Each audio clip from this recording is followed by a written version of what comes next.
não faz isso, porque você tá literalmente jogando dinheiro fora. Pô, lógico que é a câmera de $1 milhão. Isso é uma aberração.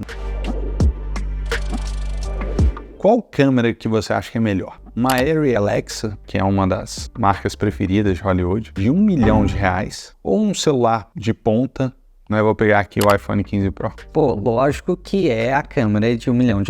Ela tem que ser melhor, não é possível que ela não é melhor. E a resposta é depende. Calma aí que eu vou te explicar. Pode ficar tranquilo, eu não vou chegar pra você e falar assim, depende o custo-benefício. Não tô falando de custo-benefício, eu tô falando o seguinte, imagine que as duas são do mesmo preço. Tem uma câmera de R$1 milhão e tem um iPhone que, né, vai chegar aí por volta de R$15 mil.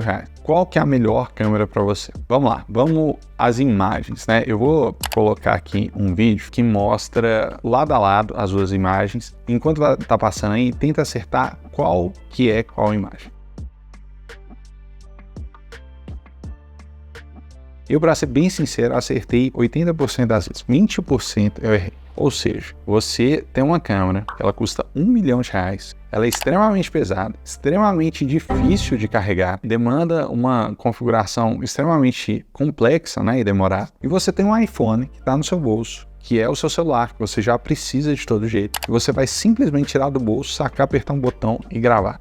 E as imagens, mesmo para alguém que já tem um olhar treinado, muitas vezes são tão parecidas a ponto de eu não conseguir distinguir uma da outra. Tudo bem que essas imagens foram tiradas, que é um cenário que favorece o iPhone, porque um cenário de baixa luminosidade, geralmente pelo fato do sensor ser muito menor, já evidencia mais essas diferenças entre um iPhone e uma câmera extremamente profissional como a Arri Alexa, mas do ponto de vista prático, assim, se você precisa de uma câmera para registrar fotos de uma viagem, vídeos de uma viagem, né, vídeos de uma festa e tal, o iPhone é melhor, simples assim. Ele tá no seu bolso, você pode capturar a imagem no momento que ela acontece, você pode levar esse celular com você por um deserto, pro meio da chuva e já conseguir fazer seus vídeos de lá. Então simplesmente não tem comparação. Mesmo que as duas fossem o mesmo preço, não justifica você levar uma câmera do tamanho da Arri Alexa para fazer registro de nada. Muitas vezes você não vai ter um resultado melhor, inclusive para fotos do dia a dia, né? O iPhone, ele tem a estabilização de imagem que é muito melhor do que uma Arri Alexa. Você tem todo o processamento de imagem que vai garantir que aquela filmagem dê certo. O iPhone realmente é melhor. Mas aí fica a questão, então por que será que existe essa câmera pesada que custa $1 milhão?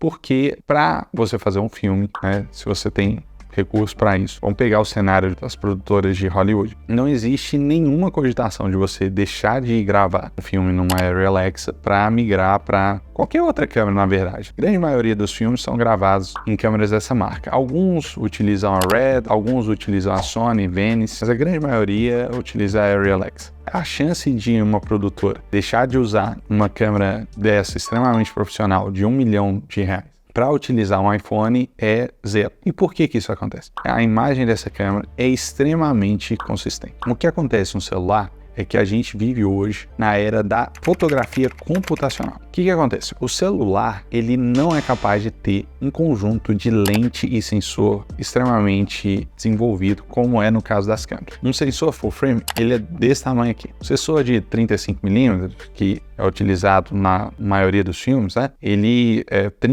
literalmente 35mm, né? 3,5 centímetros, ou seja, desse tamanho aqui. Um IMAX, a gente está falando de 70mm, ou seja, 7 centímetros de filme, 7 centímetros de sensor. O sensor do iPhone, que é, até onde eu sei, o maior sensor que tem a indústria de celular, ele é muito menor que isso. E as lentes também não preciso nem falar, né? Você pega uma lente de uma câmera, ela é muito maior do que a lente de uma câmera de celular. E isso faz muita diferença, porque num conjunto de lentes maiores, com sensores maiores, você tem muito mais entrada de luz, muito mais entrada de informação, né? Basicamente, o que a câmera faz é transformar luz em uma informação digital, né? No caso das câmeras digitais. Então, a luz entra pela lente, bate no sensor e esse sensor transforma aquela luz em informações binárias, né? Em código para que aquilo vire depois uma imagem. Então, os celulares, eles não têm à disposição lentes grandes, sensores grandes, e é impossível que tenha. O celular parte da premissa que ele tem que caber no seu bolso. Ele nunca vai poder ter uma lente gigantesca. Ia ser uma aberração. Isso aí ia ser uma questão de design que ia esbarrar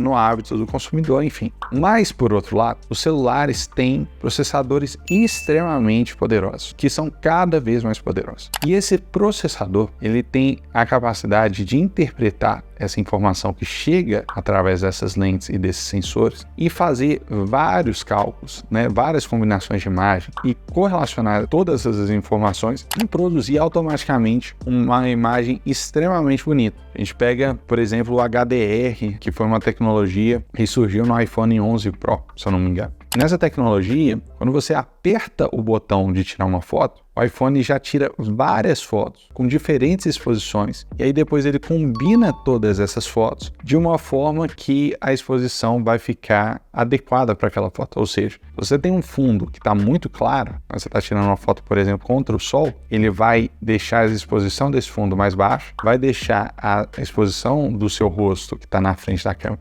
mais alta e não vai ficar aquela imagem que você tira contra o sol que ninguém vê as pessoas, vê só o sol. Isso é feito de forma automática quando você tira uma foto. Todo esse processo é o que a gente chama hoje de fotografia computacional. E esse é o processo responsável por fazer com que as imagens sejam tão bonitas a ponto de chegarem a...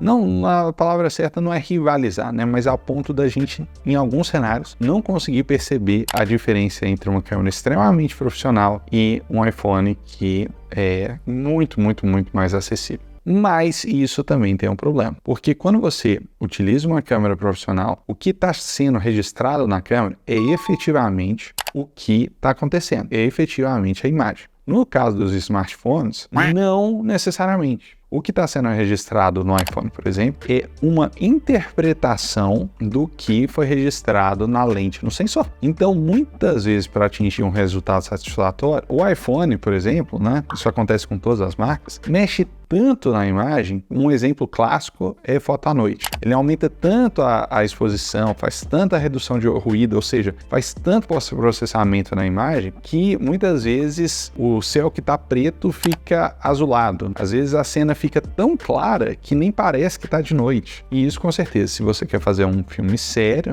é um problemaço, porque quando você está fazendo um filme, você tem exatamente a imagem que você quer que saia, Você pensa a cena, você trabalha toda a cenografia, depois a pós-produção, para que você tenha exatamente aquela cena. Se você tem um celular que você não sabe como que ele vai processar essa imagem, isso bagunça tudo. Então, esse é um dos motivos. Além disso, existem vários outros. O arquivo que vem de uma câmera profissional é diferente, o formato, ele carrega muito mais informações, a gente grava geralmente nessas câmeras em arquivo que a gente chama de RAW, que depois dá muito mais condição para que a gente possa editar na pós-produção. Essas câmeras também têm um alcance dinâmico gigantesco, então elas conseguem registrar desde os pontos mais escuros até os pontos mais claros. Então isso faz com que você não perca nada da cena, que depois na pós-produção você possa reduzir os pretos para ver o que estava muito escuro naquela cena. Você tem muito mais latitude do pixel também. Eu não vou entrar em questões técnicas nesse vídeo, porque senão o vídeo vai se perder. Mas basicamente o que difere um iPhone de uma câmera extremamente profissional é a função de cada uma. A função de um iPhone é entregar uma boa imagem para você poder compartilhar, é ser prático, é ser usual. É uma coisa que você vai clicar no botão, ela vai fazer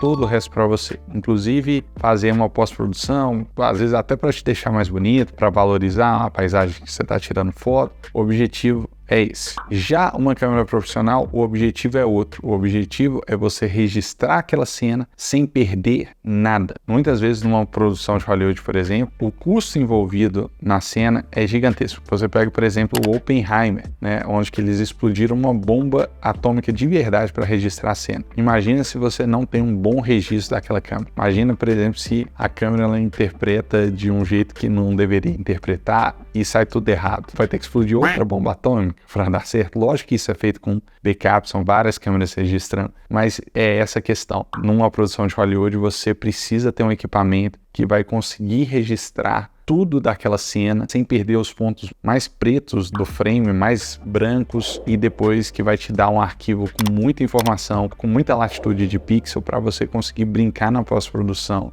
para você conseguir expressar o máximo da sua criatividade na pós-produção e entregar realmente aquela visão que você tem para aquele filme. Então é isso. Agora, pelo amor de Deus, se você é multimilionário e cogitou, por exemplo, comprar uma câmera de Hollywood para registrar uma viagem sua, não faz isso, porque você está literalmente jogando dinheiro fora.